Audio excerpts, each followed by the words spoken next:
U.S. Navy history arriving. Welcome back to the U.S. Navy History Podcast. I am Dale, and over there, the XO, Steve. Hi, Steve. Hey, everyone. So, Steve, I know how it affected you last time when we lost the Peacock. I still have not recovered emotionally. So I figured this week I would tell you about all 4 U.S.S. Peacocks. The legacy continued? There are 4 ships that bear the name U.S.S. Peacock. Ah, this brightens my day so much. You ready to get underway? Let's cast off. All right, so the first one is the U.S.S. Peacock. This is the 1813 version. This is the one that started out as an HMS and then we, liberated from British control, right? No. Am I misremembering how this thing started? Well, why don't you let me tell you about her? Okay. Some fan of the Peacock you are. So, well, let's go over her statistics real quick. She was ordered March 3rd, 1813. She was built in Adam and Noah Brown, New York Navy Yard. Her keel was laid down July 9th, 1813, and she was launched September 19th, 1813, and then was decommissioned in October in 1827. She had a refit, so she was converted to an exploring ship in 1828 and was recommissioned in 1829. She was a sloop of war. She was at 509 tons burthen. She had a length of 119 feet, a beam of 31 feet 6 inches, a draft of 16 feet 4 inches, and her propulsion was sail. Her crew complement was 140 officers enlisted, and she was armed with 20 32-pound carronades, 2 12-pound bow chasers. So, during the War of 1812, she made 3 cruises under the command of Master Commandant Lewis Warrington. She departed New York on March 12, 1814, and she sailed with supplies to the naval station at St. Mary's, Georgia, off of Cape Canaveral, Florida. She captured the brig HMS Epiver and sent her to Savannah, Georgia, and the Navy took the Epiver into service and, of course, just kept her name. She then departed Savannah on June 4th on her second cruise, going to the Grand Banks, which is along the coast of Ireland and Spain. Then she came back via the West Indies to New York, capturing 14 enemy vessels of different sizes. On August 14th, the Peacock captured the William and scuttled her. She then departs New York on January 23rd of 1815 with the Hornet and the Tom Bowline and rounded the Cape of Good Hope into the Indian Ocean, where she captures the Union, Venus, and Brio del Mar on the 13th, 21st, and 29th of June, respectively. She then burns the Union and Brio del Mar and puts their crews on the Venus, which she then sent it to Batavia. So because these captures occurred after the end of the war, the Phoenix and Star Insurance Companies of Calcutta went to the U.S. government for compensation. Congress decided to give them the compensation and gave them 12,000 pounds for the Union and 3,000 for the Brio del Mar. On June 30th, she captures the 16-gun brig Nautilus, which was commanded by Lieutenant Charles Boyce of the Bombay Marine of the British East India Trading Company in the Straits of Sudan, Indonesia. In this final naval battle of the war, Boyce informs Warrington that the war had ended. Now, Warrington didn't believe him. He thought he was making a ruse and ordered Boyce to surrender. And of course, Boyce refuses. So Warrington opens fire, killing a seaman, 2 European invalids, and 3 Lascars, and wounding Boyce severely. And mortally wounding his first lieutenant, wounding 5 other Lascars, And then the casualties over on the American side were 4, maybe 5 wounded. Now, Boyce then provides documents proving that the Treaty of Ghent had been signed, ending the war, and Warrington releases them. Though it is pointed out that he never did inquire about Boyce's condition or anybody that he had injured on the Nautilus. Peacock then returns to New York on October 30th, and a court of inquiry in Boston about a year later exonerates Warrington of all blame. So, in other words, give the paperwork before you start fighting. I think that's what we learned there. What we learned is Messenger Seagull would have been very handy to get the ceasefire and peace treaty over to the captain of the Peacock, because that guy was less of a peacock and more of a warhawk. Or when saying, hey, the war's over, I have proof, show them the, say I have proof and show them the proof. Instead of saying, hey, the war's over, well then surrender. No, he could have also just said, okay, I surrender. Everything would have ended peacefully. Then they could have shown them the paperwork and have been like, okay, everybody goes on their merry way. Nobody has to die. I mean, well, surrendering without firing a shot would be a huge, not only insult to that captain's honor, but I imagine that's a court-martialable offense. Couldn't they just have, each taken a boat out and hey, here's the copy. I don't know why you haven't gotten yours yet. We good? We good. Okay. All they had to do is give them the proof. And besides, it's just an English captain. Who cares if they're dishonored by surrendering? That captain? The inevitable court-martial? We love the court-martials. We love the court-martials, but I'm sure those officers do not. So?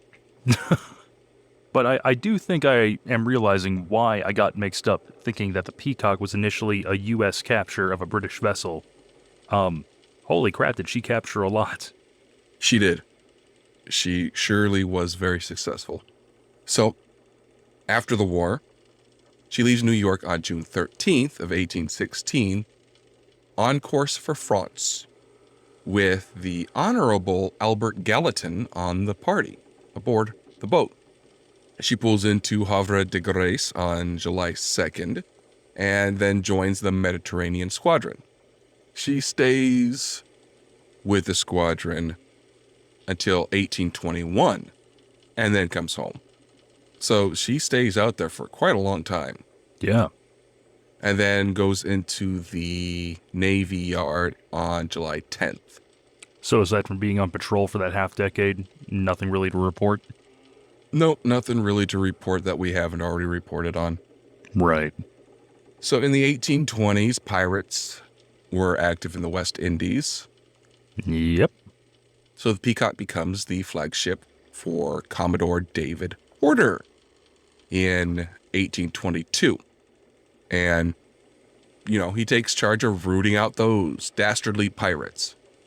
She serves in the expedition with the U.S. Revenue Marine schooner Louisiana, the British schooner HMS Speedwell, and they break up a pirate establishment at Bahia Honda Key. They capture 4 vessels. They burn 2, and they put prize crews aboard the other 2 and send them to New Orleans. And 18 of the crew members that were captured were sent to New Orleans for trial. Then the Peacock captures the schooner Pilot on April 10th in 1823 and another sloop on the 16th. Then in September of 1822, they get yellow fever. At least that's what they think.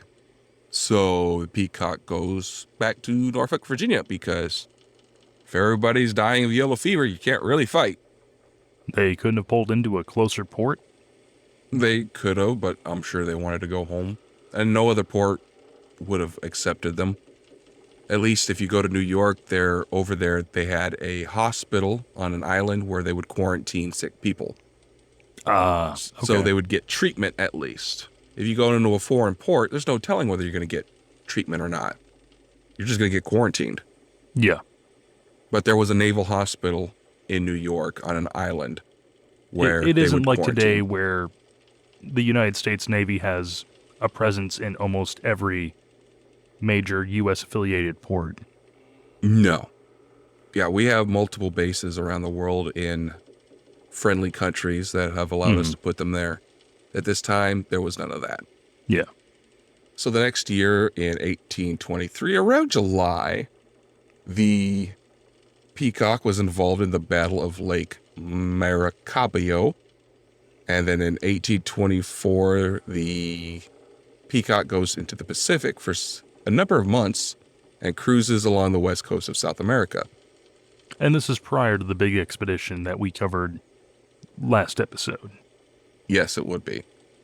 In September of 25, the Peacock was commanded by Commodore Thomas Casby Jones, and they went to Hawaii, Woo! where he negotiated a treaty of friendship, commerce, and navigation. And from July of 26 till January of 27, they go and visit other Pacific islands to protect American commerce and the whaling industry. Returning to South America from Hawaii, they were struck by a whale, suffering serious damage. You remember that. Yep. But she reaches Callao and then departs in June for New York. She gets to New York in 27 to be decommissioned. She was broken up and rebuilt in 28 for the planned expedition of exploration. We covered this. She stayed the same size and configuration, but her guns were reduced to 8 long 24-pound guns and 2 long 9-pound guns. And of course, that voyage got stalled by Congress over and over and over and over. So she got thrown back into regular service. Yeah. Went to the West Indies. Money is needed for expeditions like that. Yeah. So she went to the West Indies from 29 to 31. She was then refitted, and then she and the newly commissioned Boxer were ordered to assist the frigate Potomac, which had just sailed on the first Sumatran expedition. They were also charged with diplomatic missions, and Boxer left Boston Harbor in the middle of February of 32 with orders to go to Liberia and then join the Peacock off of Brazil. So Peacock gets underway March 8th, 32 under Commander David Gessinger. So the Peacock conveys Mr. Francis Balize and his family to the United Provinces of the River Plate, which is in Argentina, where he was to assume the post of the charge d'affaires for the United States in the wake of the Lexington raid on the Falkland Islands in 31. When she got there, British ships of the line, the Plantagenet and the Druid, complimented her flag by playing Hail Columbia. They liked her flag. Okay.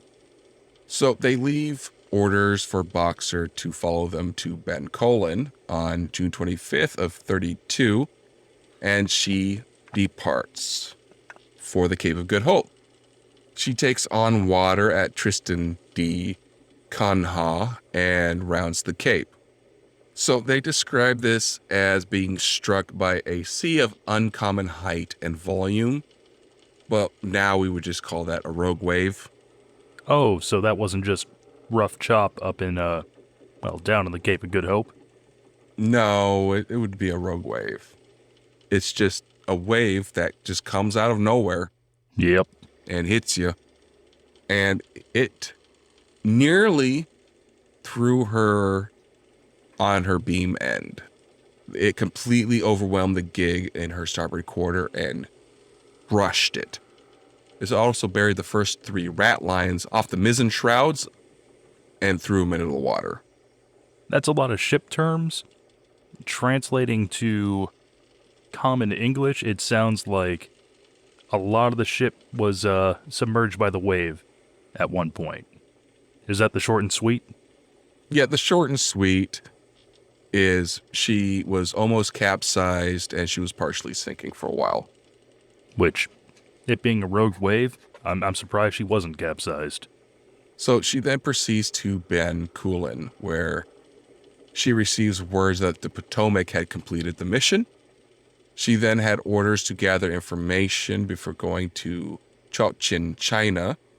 So she goes to Manila by way of Long Island and Kakarota, where hot springs found on the eastern side of the islands, 150 feet from the shore, were boiling. In other words, they probably found a volcanic vent.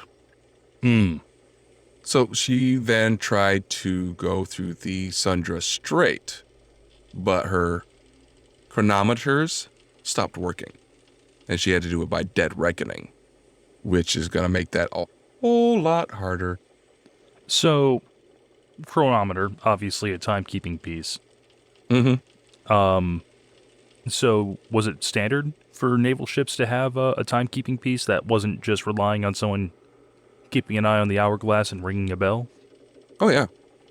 At this time, chronometers were standard issue for navigation. Okay. So, what's the difference between a chronometer and just a run-of-the-mill clock, I suppose?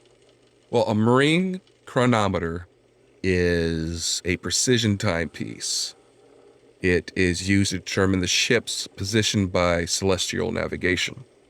It is used to determine longitude by comparing Greenwich Mean Time and the time at the current location found from observing the stars.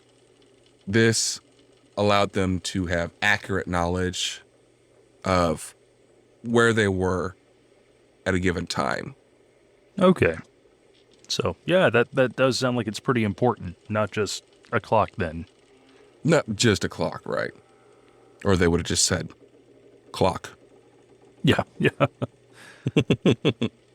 Oh, these things haven't come up yet, so that's why I was like, well, if it's a clock, I mean, you can roughly look up and guess it's noon if the sun's at its highest point. Yeah. Adjust from there. But if you don't know where the longitude is. Yeah, no, Pacific or Atlantic Ocean, if you don't know what your longitude is, yes, sail east or west, eventually you will hit something, but it's good to know where you're at. Oh, yes. So from there, the crew gets pretty sick. They get dysentery, cholera. Did we graduate from yellow fever to green fever? Are we going up the rainbow? Well, it was coming out the back end. I know that for sure. They lose 7 of their crew to the diseases that hit the ship. So after everything was sanitized and everybody got better, they take on a pilot who charged them $13 and a bottle of rum. For what service? I mean, I know what a pilot does. Mm-hmm. But why do they need this guy? To get them into harbor safely. Oh, okay. So they hang around for 6 weeks around Canton City, China.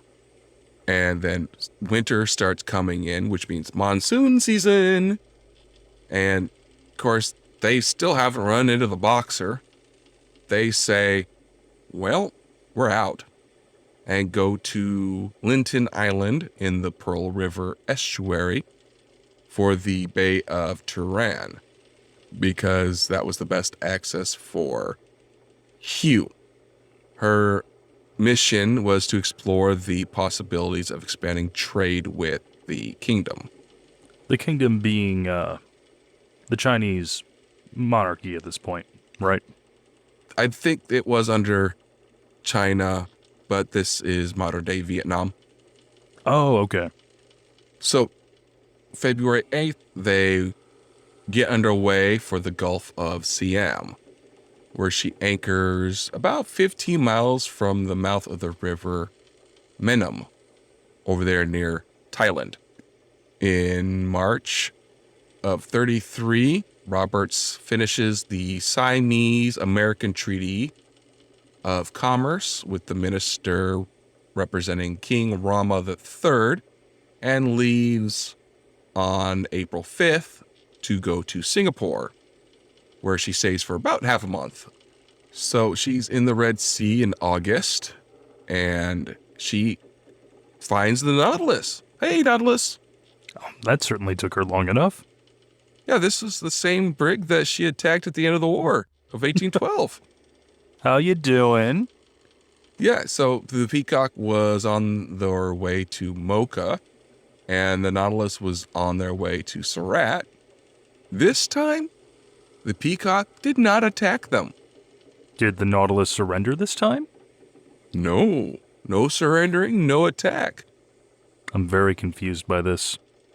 Well, just because you see a former enemy does not mean you have to attack them, especially when there's no ongoing conflict. Does not compute. Well, it is what it is. Like, I'm expecting an honor duel or something between the captains. Like, the guy got injured. A lot of guys got injured, especially on the Nautilus. Yeah, not just the captain. Yeah. So they get to Muscat in September, and they do a treaty with the Sultan Said bin Sultan, and leaves October 7th. They then go to Rio de Janeiro on January 17th of 34, where Roberts disembarks and goes on board the Lexington to go back to Boston. So C.K.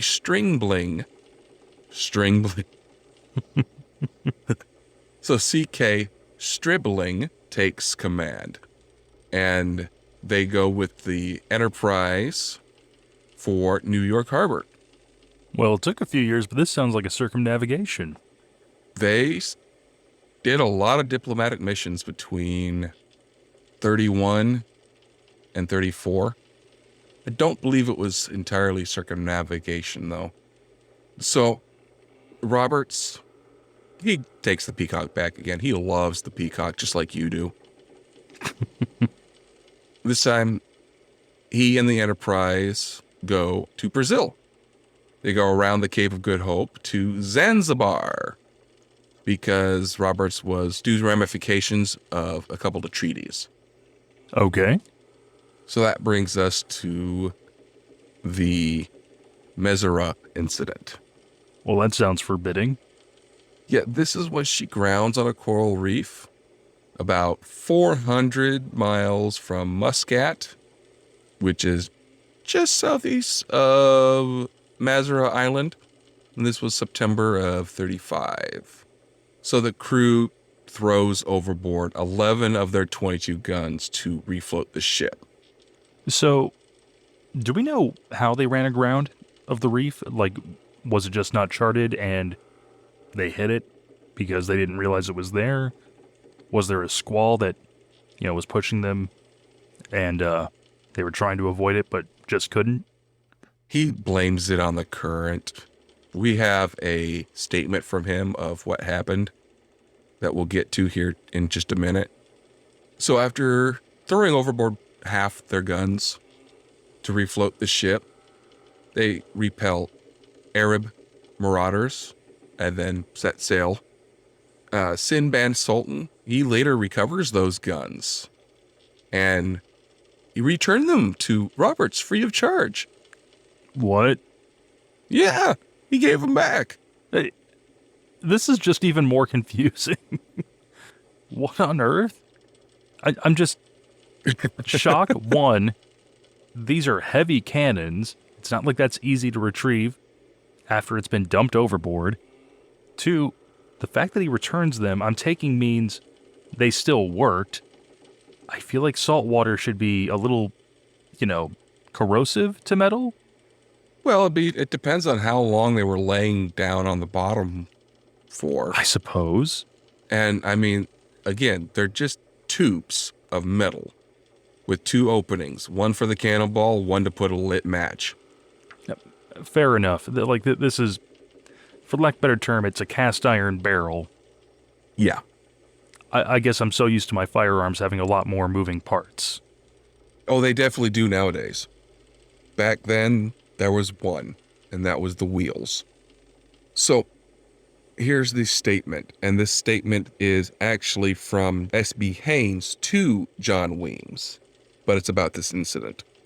He says, I certify that during the period I have navigated the Arabian coast, had been employed in the trigonometrical survey of the same, now executing by the order of the Bombay government, that I have ever found it necessary to be careful to take nocturnal as well as diurnal observations, as frequent as possible, owing to the rapidity and fickleness of the currents, which, in some parts, I have found running at the rate of 3 and 4 knots an hour, and I have known the Polaris set between 40 and 50 miles dead inshore, in a dead calm during the night.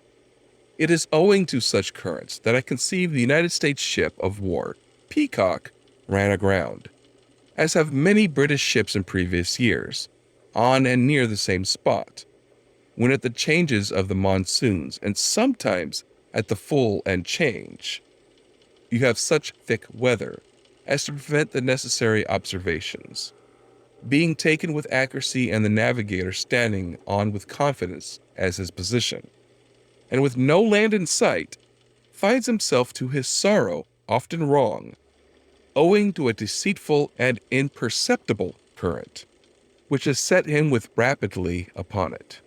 The position of Mazra Island is laid down by Owen many miles too much to the westward. So this is him coming to Robert's aid, saying he didn't screw up, it was the currents. He didn't do anything wrong. Look at my awesome qualifications. Your map's wrong. The weather's wrong. Everything about this is wrong. You're lucky to even have a ship. Yep. The truth is probably somewhere in the middle. Probably. But, somebody screwed up. Yeah. So Roberts tries a second negotiation attempt with Cochin China and fails because he gets dysentery.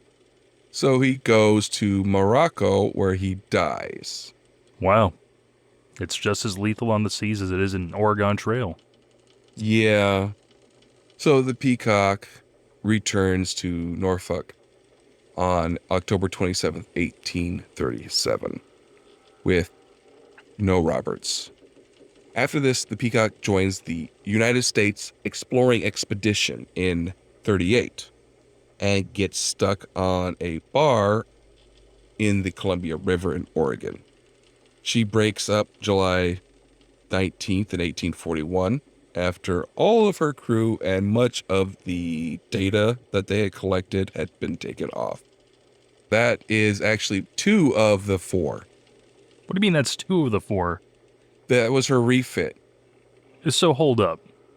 So, to borrow from pop culture, when this was refitted and counted as a second ship after that refit, does it get an A after its designation, like everybody's favorite sci-fi ship, or how does that work? Nope. It's just the U.S.S. Peacock. She moved from a 500-ton sloop of war to a 650-ton sloop of war. And when number 3 comes around, it's still just the U.S.S. Peacock? Nope. No B, no C? Nope. The next U.S.S. Peacock is the U.S.S. Peacock, and she has a hull number, AM TAC 46. Which, she has a hull number, I'm guessing this is World War II? This is one, actually, World War I. Oh. Yeah. So this is a Lapwing class minesweeper. Let's get into her vital statistics. She was laid down August 31st, 1918, and launched in April of 1919. She was sponsored by Miss A.M. Danner. She was then commissioned in December 1919. She was decommissioned in February 1920, so she did not have a long service life. I was going to say, it sounds like she missed the war by that much. And then her name was stricken from the records in April of 41. Wow. That was a shining, gallant series of events that she took place in. She displaced 840 long tons, or 853 tons. She was at a length of 187 feet 10 inches. She had a beam of 35 feet 5 inches and had a draft of 8 feet 10 inches. She was propelled by triple expansion reciprocating steam engines, powered by 2 Babcock and Wilcox boilers, and only had 1 shaft. She had a speed of 14 knots, or 16 miles per hour for you landlubbers. She was crewed by 85 officers and enlisted, and she had 2 3-inch 50 caliber guns, which they look kind of like... Finger guns. You just described a finger gun. Yeah, they're not very big. Hey, I'm giving you 2 3-inch 50 cals right now, man. So this being a minesweeper, and I'm sure we'll get more into that as we draw to the conclusion of the 19th century and the dawn of the 20th. I imagine it's the same idea as like a minesweeping tank in World War II. Just have, something big and heavy and probably magnetic, a safe distance in front of the bow to attract and detonate mines in the path of the fleet. No, No? these vessels would have wooden hulls, and they would look for mines and disarm them, or shoot them and blow them up. Oh, they're doing this the real old-fashioned way. So after she's fitted out, she remains at her berth in New York Navy Yard until she was decommissioned. She was then loaned to the shipping board and converted into a salvage tug. She served under a charter to the shipping board and did various commercial activities until August 24th of 1940, when she collides with a Norwegian merchantman, the U.S.S. Hindanger, off of Cartagena, Colombia. So you could say the Hindanger put the Peacock in danger. Definitely. And that is her short life. That's it. Yeah. I don't think we're going to be talking about Peacock number 3 again anytime soon. So the last Peacock has the hull number MSC TAC 198. This is a Bluebird-class minesweeper, and she was used for clearing coastal minefields. She was built by the Harbor Boat Building Company, Terminal Island in California. She was laid down January 29th of 1953. She was launched June 19th, 1954, and commissioned March of 55. Her name was stricken from the record July 1st, 1975. She displaced 362 long tons, or 368 tons. She had a length of 144 feet 3 inches, a beam of 27 feet 2 inches, and she had a draft of 12 feet. She was powered by 4 Packard 600 horsepower diesel engines, putting out 2,400 horsepower, and she had 2 screws. She had a speed of 13.6 knots, or 15.7 miles per hour, and had a crew complement of 40 officers and crew. She was armed with 2 20-millimeter cannons and anti-aircraft mounts. So as I told you about minesweepers earlier, they had non-magnetic construction, which means wooden hull, used stainless steel, aluminum, and bronze engine and hull fittings. She was also fitted with an AN/UQS 1 Bravo sonar for mine hunting operations. That way they can get the mines that are under the water, held in place by chains. Yeah. So, was she primarily for home port defense then? Just, this being the height of the Cold War, paranoid that, them Soviets are gonna get mines set up in the Bay Area. We're gonna find them and get them. No, any coastal area, she would be used to hunt mines. Okay. Like in Vietnam. Oh, okay. So she cost about $3.5 million to build. Which in 2022 dollars, let me do some quick math. This is 1953, not 1853. Yeah. Don't worry. I'm accounting that we're skipping ahead about a century. Well, folks, for a mere $38,842,265.92, you too could get your very own USS Peacock number 4. So, once she's done with her training and getting fitted out, she conducts training and minesweeping exercises along the California coast until February of 56, when she goes on her first deployment to the Far East. So while she's overseas, she participates in several joint exercises with allied navies, participating in Operation Market Time off of Vietnam, and making port calls in the East. And she stayed over there, and she continued doing deployments like that until 1970. I was going to say, it sounds like she was there for pretty much the entirety of the Vietnam conflict, even when it was France. Well, what I mean is that was how she spent her operating life until 1970. Gotcha. And her home port was actually Sasebo, Japan. Makes sense. It's close. It's a U.S. naval base. Yeah, she was assigned to the U.S. 7th Fleet. So, not that I'm sure if minesweepers are still part of the modern Navy, but was there a reason for the wooden hull and then obviously, metal fixtures? Like, does that provide some sort of advantage for minesweeping? Being non-ferrous? Being non-magnetic. Yeah, I had to say that in the most pretentious way possible, didn't I? Yes. A lot of times these mines would be magnetic, so they would be drawn to the hull of a ship to go boom. And these are the nastiest torpedoes. Yeah. So the Peacock, she takes part in general emergency operations during the Lebanon emergency in 58, and patrolled the Formosa Strait during the Taiwan crisis in 58. She regularly participated in mine exercises with the navies of Japan, Korea, China, and the Philippines. And she played an active role in maritime patrol off of Vietnam throughout the war. She was the last of the minesweepers to leave Japan of her class, when she headed for Long Beach, California just after Christmas in 1970, where she was assigned as a reserve training ship. Then in 75, her name was struck from the Naval Register, and she was turned to scrap in September of 76. And that's the last Peacock we have. Yes. She did get 3 Armed Forces Expeditionary Medals. She got 1 Combat Action Ribbon. She got 4 Republic of Vietnam Meritorious Unit Citations for gallantry. She received 8 Vietnam Service Medals.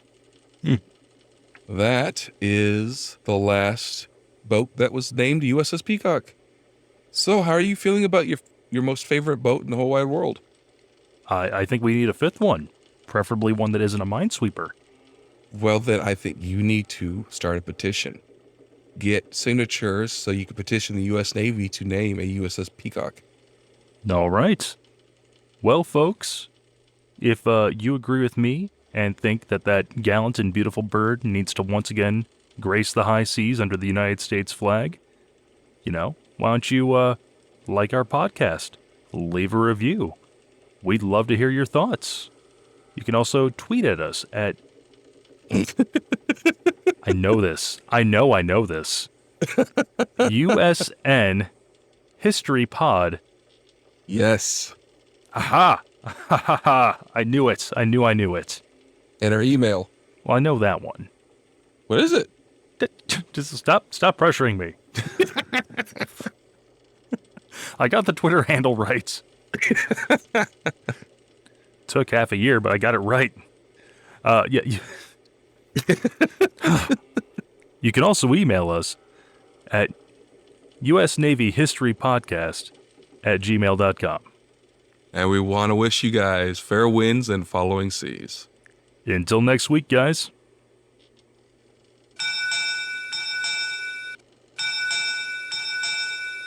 U.S. Naval History Podcast, departing